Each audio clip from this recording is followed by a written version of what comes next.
In the early morning hours across France and Belgium, a carefully coordinated law enforcement operation exposed just how deeply the Sinaloa Cartel has embedded itself into Europe. Heavily armed counter-narcotics units stormed homes, broke down doors, and seized vehicles in a dramatic display of force, leaving 16 suspects in custody. This wasn't just another bust. It was proof that the drug war has gone global, with Europe now firmly in the crosshairs.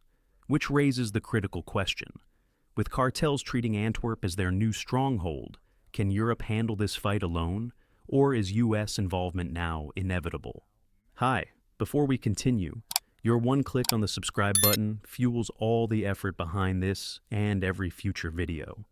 The operation began just after dawn. Across multiple cities in France, counter-narcotics units launched simultaneous raids against targets who had been under surveillance for nearly a year. Doors were kicked open, suspects dragged out of apartments, and vehicles seized in the streets. At one address, officers barked orders through loudspeakers demanding surrender, while snipers and tactical teams took up rooftop positions. It was a coordinated strike, designed to leave no escape routes open, and by the time the sun had fully risen, 16 suspects were under arrest. 15 of them were captured on French soil, with another suspect apprehended in Belgium. What surprised investigators wasn't just the scale of the arrests, but the mix of nationalities involved.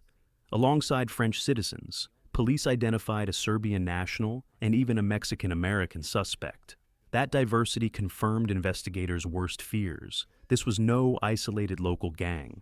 It was a transnational network with direct ties to Mexico's Sinaloa Cartel. The operation had its origins over a year earlier.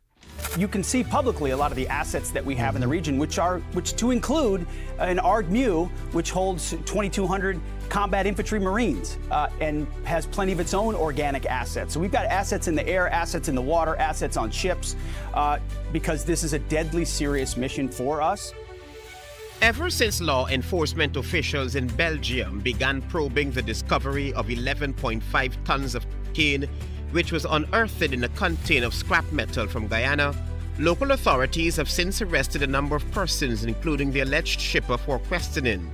They were later released on Monday. In June 2024, French police intercepted 216 kilograms of crystal meth and arrested 2 French nationals.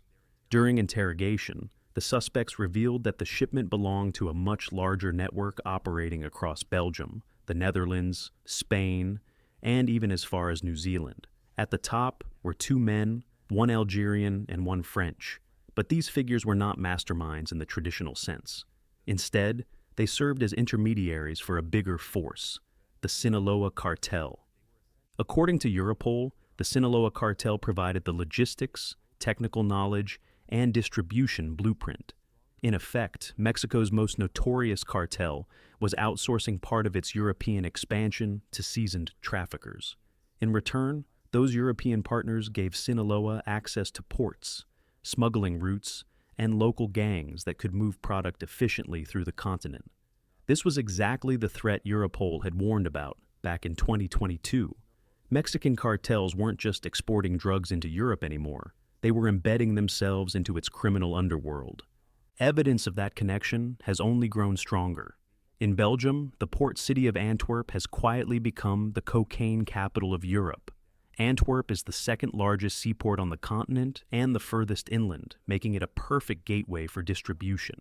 Each year, around 12 million containers pass through its terminals, yet only about 2% are physically inspected. That leaves overwhelming odds in favor of traffickers. As Christian van der Waren, Director General of Belgium Customs, explained, their business model is to ship massively in as many containers as possible.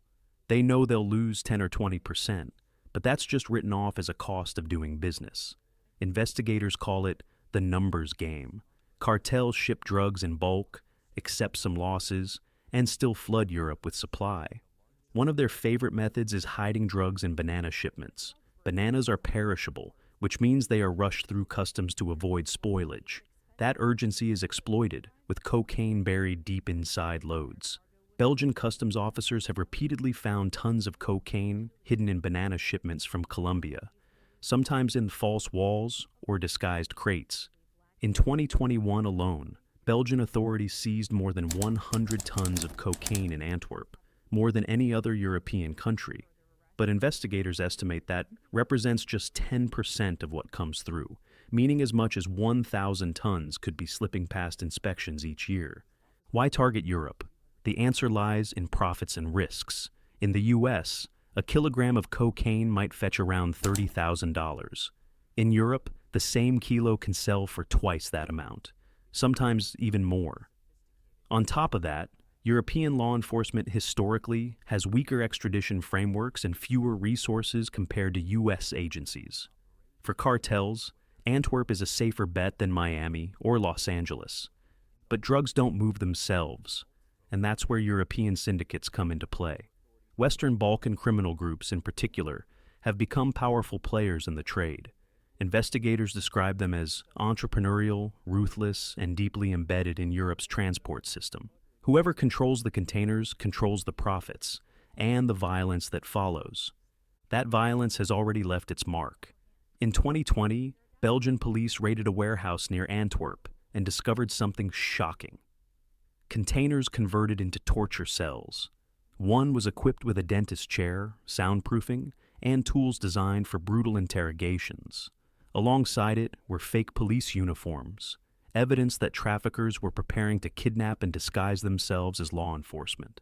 Corruption has proven just as dangerous. Traffickers routinely pay insiders at the port up to €50,000 per container to reroute shipments or avoid inspections. Director van der Waren admitted, "Today I have 2 people in jail because they supported the criminal organizations." In one case, even the former head of Antwerp's anti-narcotics division was arrested for collusion. And when Antwerp's mayor, Bart de Wever, publicly condemned the cartels, he was placed under 24/7 police protection due to credible threats. Despite massive seizures and record-breaking raids, the flow of cocaine hasn't slowed. Market prices remain stable, proof that supply continues uninterrupted. As Belgian authorities themselves admit, the impact on criminal organizations remains minor. For cartels, losing tens of tons is just another line in their balance sheet. The Spanish Civil Guard and Belgian police have dismantled a powerful European drugs network and seized more than 5,000 kilograms of hashish. 46 people have been arrested. The cannabis was being grown in Africa, then brought to Spain by boat and hidden in house basements. The challenge for Europe is clear. Resources are stretched thin. Customs agencies admit they lack the manpower, scanning capacity, and political backing to keep up. Bureaucratic hurdles, language barriers, and conflicting laws across 27 nations slow everything down. Traffickers exploit those weaknesses daily. Moving shipments faster than officials can even process paperwork. And now, with the Sinaloa Cartel's fingerprints all over Europe's trafficking pipelines, the United States is entering the fight.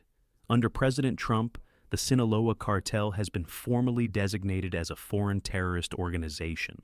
This gives Washington the legal authority to pursue its operatives worldwide, not just at U.S. borders. For the DEA, this means expanded powers, asset freezes, extradition demands, and joint operations that treat cartels the same way the U.S. once treated Al-Qaeda or ISIS. For Europe, that designation is both an opportunity and a challenge. On one hand, Belgian and French agencies gain access to U.S. resources, advanced scanning technology for Antwerp, joint targeting centers for high-risk containers, and deeper financial intelligence on cartel networks. On the other hand, Europe must now face the reality that its cartel problem has been elevated to the level of counter-terrorism. That means more pressure, more oversight, and potentially even U.S. actions on European soil. Officials on both sides of the Atlantic acknowledge that criminals currently cooperate more effectively than law enforcement. That gap must close.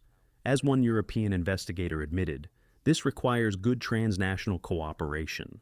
At the moment, the criminals cooperate much more effectively than the police. The DEA's involvement could begin to change that balance.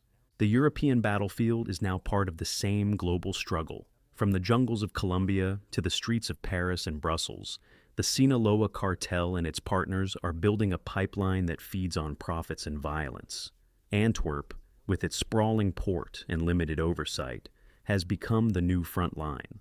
And with U.S. agencies now moving in, the stage is set for a new chapter in the war on drugs.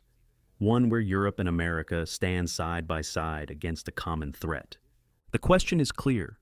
With cartels embedding themselves inside Europe's ports, supply chains, and even police forces, do you believe Europe can win this fight alone?